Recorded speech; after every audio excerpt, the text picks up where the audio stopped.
Y sobre todo porque la calidad de información que después se sabe que ella manda en microfilms, en micropuntos, a Alemania, no es información que hubiera obtenido en el café de la esquina, ¿no? Ni leyendo el periódico. Así es, entonces Digamos, tiene, ¿no? tiene acceso a información muy importante y incluso llega un momento en que en Estados Unidos tienen que preguntarse quién está sacando la información, ¿no? Claro. ¿Por qué no se ha escrito esa historia Yo creo de que la es, Kruger? que es una... Lo que pasa es que el tema de la posrevolución en México es un tema muy dominante. Sí. Hablar de nazis en México es también es un tema un poquito vergonzoso, porque hasta que no nos hunden los dos barcos, no hay precisamente una posición pro, pro aliados. Y por último, también el tema respecto al antisemitismo es un tema del que no nos gusta hablar.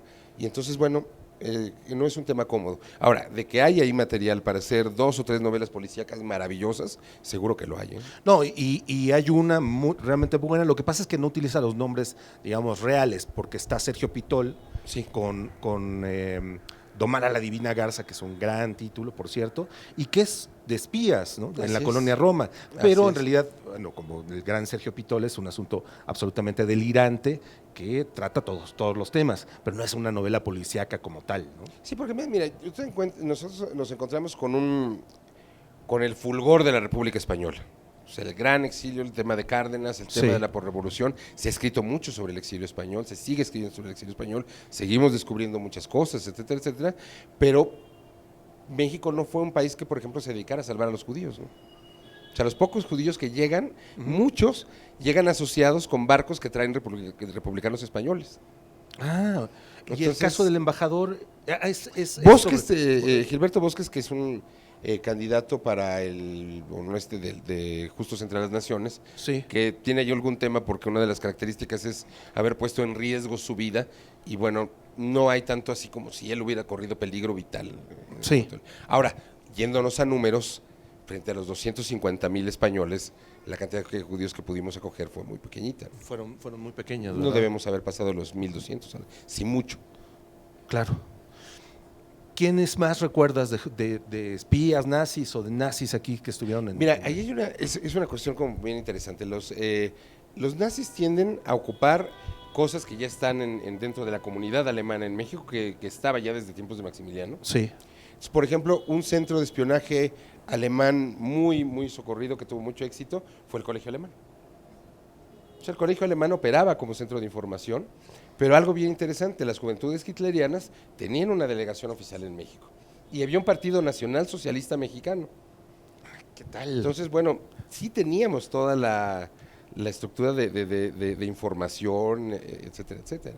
Sí, y además tengo que decirlo, muchos pintores, por ejemplo, se entusiasmaron. El Museo del Estanquillo ha montado una exposición sobre el fascismo y Diego Rivera hizo un espléndido cuadro sobre el búnker de Hitler, ya desde luego derruido, etcétera, etcétera, pero le interesó a ese punto, por ejemplo. Sí, claro, ¿no? claro. Y bueno, ahí hay una cuestión también interesante. Diego Rivera como puente de información con los Estados Unidos.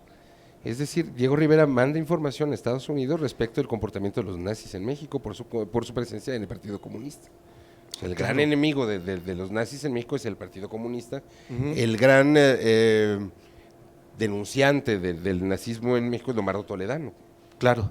Entonces, por ahí sale mucha información de Diego hacia los Estados Unidos. Hacia los Estados Unidos. ¿Hubo también un centro de detención Sí, bueno, es eso. Ahí hay una cosa. Ahí sí creo que podríamos hacer incluso una película porque nuestros campos primero hay que aclarar algo.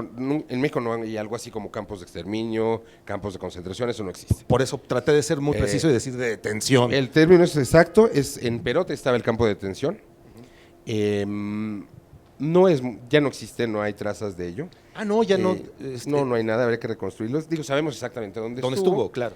Pero incluso todavía hoy, dentro de las prácticas administrativas, burocráticas de México, hay una tradición. Cuando uno va a constituir una sociedad anónima, una sociedad civil, hay que pedir el permiso para el nombre a la Secretaría de Relaciones Exteriores, ahora Economía. Durante muchísimos años fue a Relaciones Exteriores. Y lo curioso es que, bueno, no creaba ningún derecho, porque eso se tramita en marcas. Okay. Pero en época de guerra se pedía que para autorizar el nombre se pusieran los nombres de los socios. y fue la manera en que encontramos quiénes eran los inversionistas alemanes, japoneses, italianos y algunos españoles para encerrarlos. Entonces, y esta, a la fecha, todavía hoy, los notarios tienen que pedir su permiso a Relaciones Exteriores, perdón, a Economía, para poner el nombre de la empresa. ¿Quién estuvo ahí? ¿A quiénes se llevaba ese campo de detención? El campo de detención comenzó, este tema me entusiasma mucho porque de verdad que es muy caricaturesco. Todo comenzó, como empiezan las cosas en México, con los empleados, la cajera, etcétera, etcétera, y termina con los grandes capitales cuando vemos manera de que el Estado se quede con algunos bienes de empresas. Casa Boker estuvo cerrada alguna temporada, el colegio alemán estuvo cerrado ya al final de la guerra, y se amplía también a los japoneses. No había grandes empresarios japoneses, sí los había italianos, y se aprovecha para los representantes de Franco que trabajaban en México, internar a algunos de ellos. Ahora, la vida en el campo en el campo de detención, pues termina cerrándose porque eso es un folclore. Hay una tienda dentro, una tienda afuera, cada quien entra, cada quien sale, se compra, se vende y es un barrio, pues. Claro, sí, sí. Entonces la policía cuida a los que están adentro, porque bueno, al final del día reciben dinero del extranjero y se hace una vida como muy, muy, muy familiar. Al final del día, pues mejor cerraron el campo porque aquello no representaba ningún tema de seguridad, ni mucho menos. ¿A quiénes llevaban? ¿Había judíos en el campo? No. El campo estaba dedicado exclusivamente a ciudadanos de origen, ciudadanos alemanes, japoneses, italianos y españoles, que se pudiera presumir que tenían contactos con los estados en guerra o con lo que en México hasta los años 70 se conoció como el gobierno rebelde de España, el gobierno territorial de Franco. De Franco, claro. ¿Y cuándo se cerró? En el año 45, poquito antes de terminar la guerra. Casi cuando estaba terminando la guerra. Así es, y el gran boom de los neonazis o de los pequeños grupos fascistas tiene que esperar hasta 1950. Sí hay esta política de desnazificación en los medios en México muy, muy fuerte. Después de la Segunda Guerra Mundial. ¿Te das cuenta? Seguimos hablando un poco como de lo mismo, ¿no? Petróleo, espectáculos, sexo. Es decir, son como las tres herramientas que cualquier político se le ocurren para llegar a un país o para transar cosas con un país, ¿no? Sí, bueno, y además lo que pasa es que yo creo que ahí sí es algo que llama mucho la atención, la genialidad, o no sé si llamarla así, pero el tino que tenían los nazis para tocar ciertos temas que le interesaban a la gente. Por ejemplo, el tema olímpico. Sí, con Lenin. Gran parte de la propaganda nazi era el potencial de los atletas arios. Incluso hay alguna comisión científica que mandan los alemanes como de buena voluntad y cortesía, no recuerdo ahora el nombre del médico, pero con el tema de la eugenesia en Puebla. En Puebla. No se lleva a cabo, el gobierno de México no se atreve, pero había un programa para practicar un programa de eugenesia en México, es decir, que la gente entregara a sus hijos con problemas de salud congénitos, retraso mental, Down, ese tipo de cosas, que funcionó muy bien en Alemania como paso previo a la Shoah, al Holocausto. Claro, qué bueno que dices que no se puso en No, jamás se vieron en práctica. México, ni el gobierno de Cárdenas ni el gobierno de Ávila Camacho tuvieron. Creo que en eso sí hay que ser como bien claro. Ni el gobierno de Cárdenas ni el gobierno de Ávila Camacho hicieron doble juego con los nazis, nunca. Es que yo ya estaba a punto de hablar mal de los güeritos de Puebla. No, curiosamente los primeros grupos neonazis surgen en Puebla. ¿En serio? Así es, sí. Los primeros grupos neonazis que además no se puede usar la cruz gamada. Claro. Y además hasta entre los nazis está muy quemado. Y lo que se usa es la cruz celta. Ay, Puebla. Entonces, las caltecas con Hernán Cortés. Los primeros pueblos que recibieron a Maximiliano fueron en Puebla, estuvieron en Cholula, por ejemplo, ¿no? Y ahora me sales con que los primeros grupos neonazis o nazis estaban también en Puebla. Ay, qué bonita es Puebla. Sí es como interesante. No se puede hablar de nazis después de la Segunda Guerra Mundial, porque el nazi sí necesita el poder del Estado para entenderse como nazi.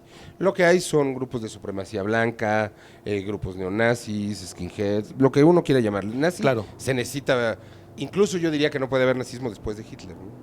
Y entonces esa sería mi siguiente pregunta. ¿Todavía hay grupos, a pesar de que ya no está Hitler, todavía hay grupos neonazis en México? Sí, en México sí que los hay. Mira, yo creo que ya murió, pero es alguien a quien yo quise mucho.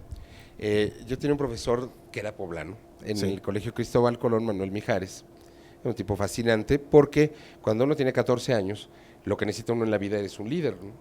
Y entonces este profesor de matemáticas era como, pues como el amigo grandote que todo el mundo quería tener. Entonces nos llevaban a subir el popo y nos ponía a cantar Cara al Sol, el himno de la Falange Española. Yo no tenía idea de lo que estaba cantando, por supuesto, pero bueno, el neonazismo funciona como una fuerza de cohesión entre jóvenes que no tienen otra opción. Entonces, por eso pega mucho en cualquier lugar del mundo. En México, además, tiene mucho que ver con los grupos sinarquistas, tiene mucho que ver con los grupos radicales de extrema derecha y sobre todo de la iglesia. Sí. Entonces, sí, Puebla, Guanajuato, Zacatecas, tienen presencia de grupos neonazis, que casi, Jalisco también, que casi siempre funcionan como clandestinamente, ¿no?